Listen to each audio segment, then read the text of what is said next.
जिसके चलते इनके बीच अक्सर लड़ाइयां चलती ही रहती थी। इन लड़ाइयों में बहुत सारे लोग मारे जाते थे। मंगोलों की दुनिया में कोई नियम कानून नहीं थे, इसलिए इनको एक सुप्रीम खान की सख्त जरूरत थी ताकि ये सभी लोग एकजुट होकर रह सकें। यहाँ से सीन शिफ्ट होता है और हम एक आदमी को देखते हैं जिसका नाम येसुई था और ये चाइना के वेस्ट साइड से एक छोटा मोटा खान था। इस समय येसुई एक सफर पर निकला था। उसके साथ उसका 9 साल का बेटा तेमुजिन भी था। दरअसल येसुई अपने बेटे के लिए एक वाइफ ढूंढने के लिए निकला था। रात होने पर वो अपने दोस्त के ट्राइब पर आराम करने के लिए रुकते हैं। वहीं जब तेमुजिन अपने घोड़े के पास खड़ा होता है तो उसके पास एक छोटी लड़की आती है जिसका नाम बोटे था। वो उससे उसका नाम पूछती है और कहती है कि तुम यहाँ क्यों आए हो, जिस पर तेमुजिन उसे अपना नाम बताकर कहता है कि वो अपने फादर के साथ उसके लिए एक वाइफ ढूंढने के लिए आया है। तभी बोटे उससे कहती है कि तुम्हें मुझसे ही शादी करनी चाहिए। इतना कहते हुए वो वहाँ से चली जाती है। रात में जब तेमुजिन अपने फादर के पास बैठा होता है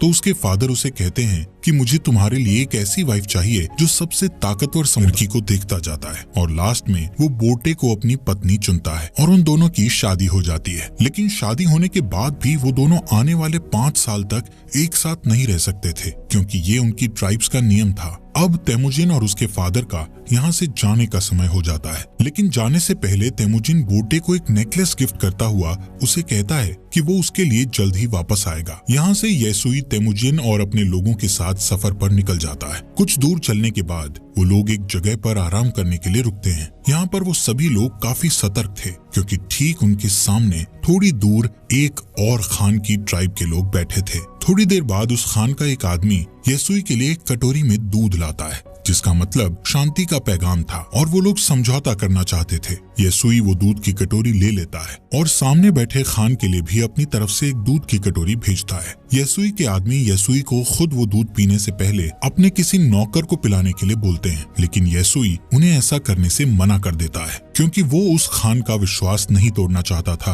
और खुद ही वो दूध पी जाता है। दूसरी तरफ खान भी येसुई का भिजवाया हुआ दूध पी लेता है। थोड़ी देर बाद जब वो लोग अपना सफर फिर से जारी रखते हैं तो रास्ते में अचानक ही येसुई के सीने में बहुत तेज दर्द होने लगता है, जिससे वो अपने घोड़े से गिरकर मर जाता है। यहाँ हमें पता चलता है कि ये सब उस खान के दिए गए दूध के कारण हुआ था, क्योंकि खान ने उस दूध में जहर मिलाकर दिया था। तभी तेमुजिन अपने फादर के पास जाता है, लेकिन उसके साथ के सभी लोग उसे यहीं पर अकेला छोड़कर वहाँ से जाने की तैयारी करने लगते हैं, क्योंकि उनके बीच एक परंपरा थी जिसमें उनका मानना था कि उन्हें किसी मजबूत इंसान को ही फॉलो करना चाहिए। अब जबकि येसुई जो उनका राजा था उसकी डेथ हो चुकी थी, इसलिए येसुई के लोग अपने लिए एक नए राजा की तलाश में निकल रहे थे। जिसके बाद तेमुजिन अपनी माँ के साथ अपने पिता येसुई का अंतिम संस्कार करता है। येसुई के पास जो बहुत सारी भेड़ें और बकरियां थी, अब वो सब येसुई के सबसे खास सैनिक जिसका नाम टारगुटाई था उसने रख ली थी। ये देखते हुए तेमुजिन की माँ उसे बद्दुआ देते हुए कहती है कि मेरा बेटा एक दिन तुम्हें ढूंढकर जरूर मारेगा। टारगुटाई ये सुनकर सोच में पड़ जाता है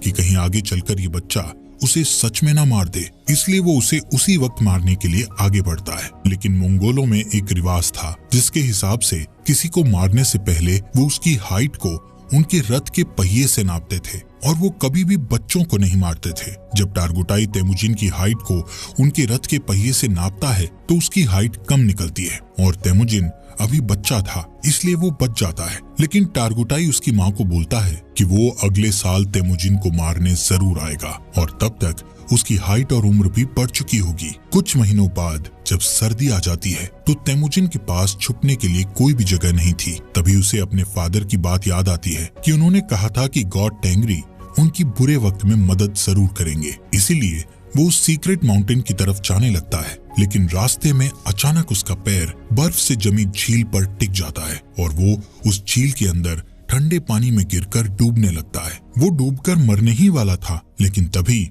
वहाँ उसकी ही उम्र का एक लड़का जिसका नाम जमूखा था उसे झील से बाहर लाकर उसकी जान बचा लेता है। यहाँ पर जमूखा और उसका बड़ा भाई तेमुजिन को अपने साथ घर ले जाते हैं और उसे खाना खिलाते हैं। तेमुजिन उसकी जान बचाने के लिए उनका शुक्रिया अदा करता है। इसके बाद जमूखा और उसका भाई अपने अपने हाथ पर कट लगाकर अपना खून दूध में मिलाकर तेमुजिन को वो दूध पीने को कहते हैं। तेमुजिन वो दूध पी जाता है और अब वो 2 नहीं बल्कि 3 भाई बन गए थे। उन्होंने तेमुजिन को अपना भाई बना लिया था। अगली सुबह टारगुटाई अपने लोगों के साथ तेमुजिन को ढूंढता हुआ यहाँ आ जाता है ताकि वो तेमुजिन को जान से मार सके। टारगुटाई के लोग तेमुजिन को पकड़कर उसे अपने साथ मारने के लिए ले जाते हैं, लेकिन जब वो तेमुजिन की हाइट रथ के पहिए से नापते हैं तो अभी भी उसकी हाइट उतनी ही थी जितनी की पहले थी, जिस वजह से वो लोग तेमुजिन को तब तक के लिए कैदी बनाकर रख लेते हैं जब तक कि उसकी हाइट नहीं बढ़ जाती। इनके ट्राइब में एक बूढ़ा आदमी था जो कि कैद में तेमुजिन को रोज खाना खिलाता था और उसके जख्मों पर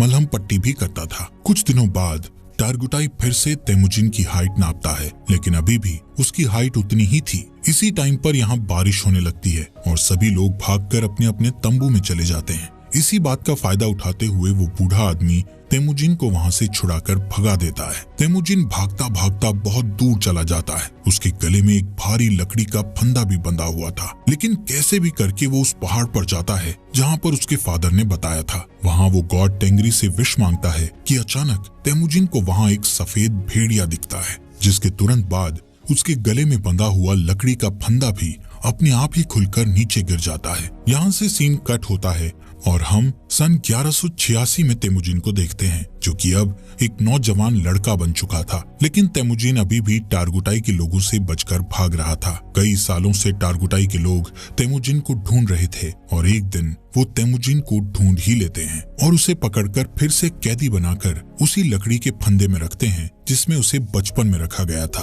अब क्योंकि तेमुजिन की हाइट और उम्र बढ़ चुकी थी, इसलिए उसके मरने के चांसेस बहुत ज्यादा थे, लेकिन टारगुटाई उसे जान से नहीं मारता क्योंकि वो उसे अपनी जान की भीख मांगते हुए देखना चाहता था। लेकिन तेमुजिन टारगुटाई से बोलता है कि मैं खुशी खुशी मर तो सकता हूँ, लेकिन तुम्हारे आगे अपनी जान की भीख कभी नहीं मांगूंगा। ये सुनकर टारगुटाई उसे टॉर्चर करना शुरू कर देता है और उसे कहता है कि अब मैं तुम्हें धीरे धीरे तड़पा तड़पा कर मारूंगा। यहाँ पर हम देखते हैं कि वो बूढ़ा आदमी अभी तक जिंदा था और वो फिर से तेमुजिन के पास जाकर उसे पानी पिलाता है। उसी दिन शाम को जब सभी लोग आपस में बिजी थे तो टारगुटाई तेमुजिन के पास अकेला उससे बात करने जाता है। इसी बात का फायदा उठाकर तेमुजिन उसी लकड़ी के फंदे से जिससे उसे बांधा गया था उससे टारगुटाई को मारकर वहाँ से भाग जाता है। अब टारगुटाई को मारकर वो खुद खान बनने के लिए तैयार था। अब यहाँ पर वो सबसे पहले अपनी वाइफ के पास जाता है जिससे उसने बचपन में शादी की थी। वो बोटे के पास जाता है जो अब बड़ी हो चुकी थी और बहुत खूबसूरत भी। बोटे उससे कहती है कि मैं कई सालों से तुम्हारा इंतजार कर रही थी और अब फाइनली वो दोनों साथ थे। कुछ देर बाद वो लोग यहाँ से निकल जाते हैं। यहाँ से तेमुजिन सीधा अपनी माँ और बहन के पास उनसे मिलने जाता है। तेमुजिन को इतने सालों बाद देखकर उसकी माँ और बहन बहुत खुश थे, लेकिन एक दिन इनके ऊपर मर्किट ट्राइब के लोगों का अटैक हो जाता है। कई साल पहले तेमुजिन के फादर ने इस मर्किट ट्राइब के खान की मदर को किडनैप किया था और तब इस ट्राइब के खान ने कसम खाई थी कि वो अपनी माँ का बदला जरूर लेगा। और अब ये लोग यहाँ बोटे को किडनैप करने आए थे। बोटे और तेमुजिन दोनों यहाँ से भागने की कोशिश करते हैं, लेकिन तभी एक तीर बोटे को लगता है जिससे वो अपने घोड़े से नीचे गिर जाती है और वो लोग उसे किडनैप कर लेते हैं। दरअसल मर्किट खान बोटे को अपनी वाइफ बनाना चाहता था, वहीं दूसरी ओर तेमुजिन अपनी वाइफ बोटे को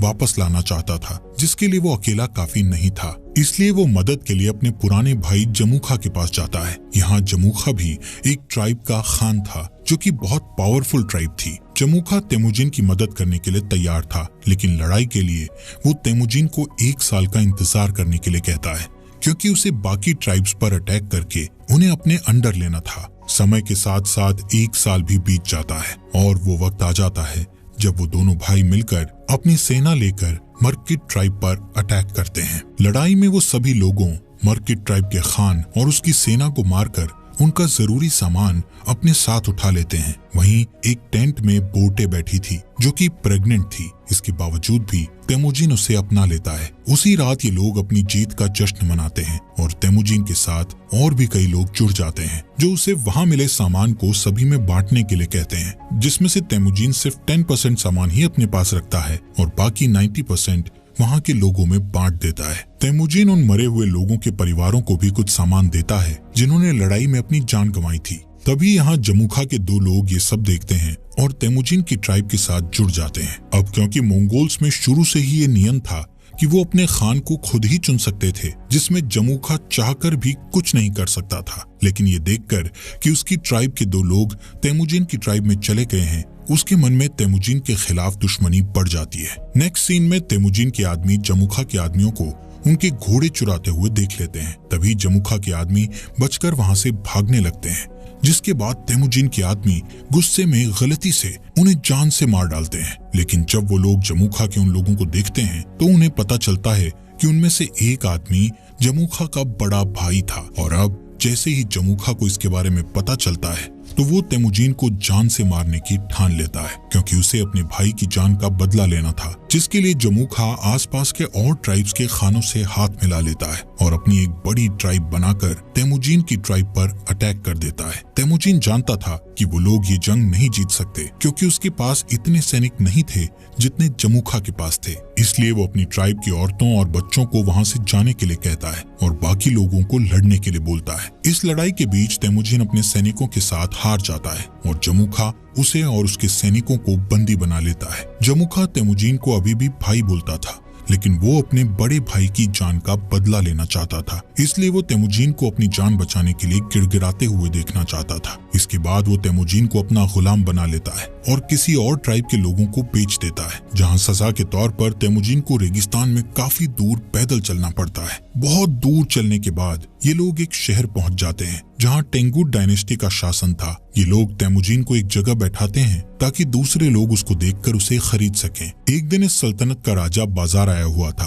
तभी वो तेमुजिन को देखता है और उसे चंद पैसों में खरीदने के लिए अपने लोगों से बात करता है। लेकिन उस राजा के लोग तेमुजिन को खरीदने से उसे मना करते हैं, लेकिन फिर भी वो तेमुजिन को खरीद लेता है। इसके बाद तेमुजिन को एक पिंजरे जैसे कमरे में रखा जाता है जो शहर के बीचों बीच था, ताकि बाहर से लोग उसे देखकर हंस सकें और उसका मजाक उड़ाते हुए मस्ती कर सकें। यहाँ पर तेमुजिन को देखने के लिए एक बुद्धिस्ट मंक हर रोज आता था और उससे माफी मांगता था। एक दिन तेमुजिन बुद्धिस्ट मंक के साथ एक समझौता करता है कि अगर तुम मेरी वाइफ को ढूंढोगे तो मैं आगे चलकर इस गांव को कभी नुकसान नहीं पहुंचाऊंगा। जिसके बाद वो बुद्धिस्ट मंक बोटे को ढूंढने के लिए रेगिस्तान में निकल जाता है, लेकिन बुद्धिस्ट मंक एक बूढ़ा इंसान था, इसलिए वो गर्मी के मारे बेहोश होकर वहीं मर जाता है। वहीं खुशकिस्मती से बोटे को उस मरे हुए बुद्धिस्ट मंक के पास वही नेकलेस मिलता है जो उसे तेमुजिन ने दिया था, जिससे उसे पता चल जाता है कि तेमुजिन अभी भी जिंदा है। इसके बाद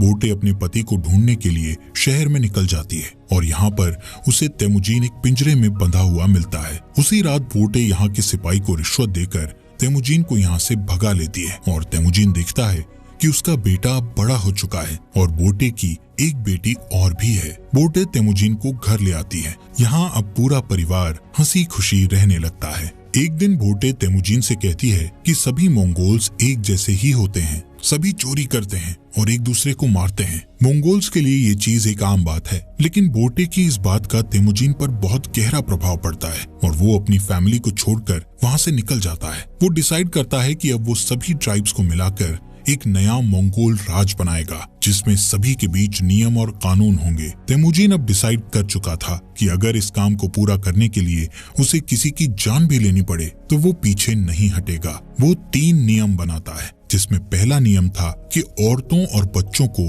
कभी नहीं मारा जाएगा। दूसरा नियम था कि दुश्मन से मरते दम तक लड़ा जाएगा और तीसरा नियम ये था कि कोई भी अपने खान को धोखा नहीं देगा। यहाँ से सीन कट होता है और हम सन 1196 को देखते हैं, जहां कई साल पहले तेमुजिन ने कसम खाई थी कि वो मंगोल की बड़ी आर्मी बनाएगा और अब उसने बहुत सारे ट्राइब्स को जीतकर एक साथ जोड़कर एक बड़ा मंगोल बना लिया था। अब उसके रास्ते में एक ही रुकावट थी जो उसको राजा बनने से रोक रही थी, और वो रुकावट और कोई नहीं बल्कि उसका भाई जमुखा ही था। जमुखा के पास भी एक बहुत बड़ी आर्मी थी और वो दोनों एक जंग के मैदान में अपनी पूरी आर्मी लेकर लड़ाई के लिए तैयार थे। यहाँ पर तेमुजिन जमुखा को उसका भाई होने के नाते उसके साथ जंग करने की बजाय उसको समझाना चाहता था, लेकिन जमुखा जल्दबाजी में बिना कुछ सोचे समझे अपने बहुत सारे सैनिकों को लड़ाई के लिए भेज देता है, जिसके नतीजे में उसके सभी सैनिक मारे जाते हैं। कई घंटों तक लड़ने के बाद तेमुजिन आखिरकार उससे जीत जाता है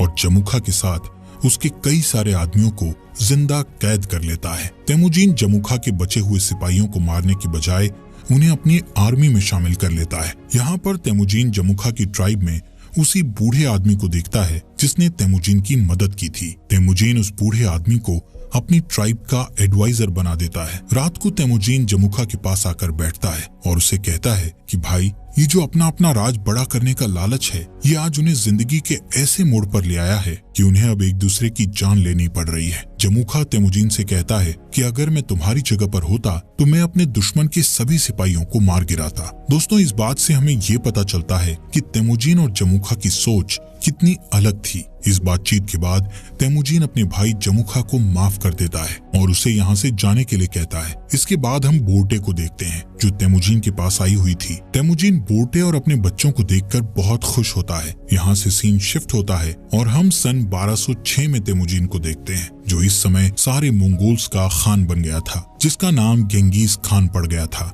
और उसे एक और नाम से भी जाना जाने लगा था, जो कि था चंगेज खान। इसके बाद उसने पूरे के पूरे टेंगुट साम्राज्य